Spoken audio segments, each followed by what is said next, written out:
Жума намаздан соң имам шайлоого аттанган Самара Каримовага дуба кылганы талкуу жаратты. Ош шаарынын Борбордук мечитинде жума намаз учурунда имам ырчы Самара Каримовага ыраазычылык билдирген. Ошондой эле имам намаз окуганы келгендерге ырчы айым элге дайыма жардам берип, кайрымдуулук кылаарын айткан.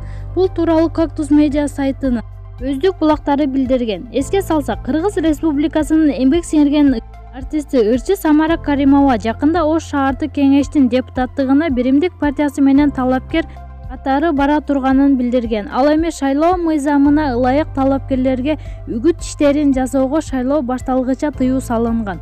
Мындан тышкары диний ишмерлери партияларга же талапкерлерге үгүт иштерин жасай албайт. Бул тууралуу Кактус медиа маалымат сайтына Кыргызстан мусулмандарынын дин иштери боюнча башкармалыгы жооп берген. Ош шаарынын Борбордук мечитинин имамы Аль-Бухари Алай жума намаздан кийин мечитке жана медреселерге жардам кылган адамдарга дуба кылган. Жардам берген адамдардын арасында Самара Каримованын да үй бүлөсү болгон. Дубаны үгүт деп эсептөөгө болбойт. Элди бөлүп жарбоого чакырабыз деп белгилеген Кыргызстан мусулмандарынын дин иштери боюнча башкармалыгынын маалымат кызматы. Ал эми Борбордук шайлоо комиссиясы азырынча бул тууралуу үн ката элек деп Барс медиа жазып чыкты.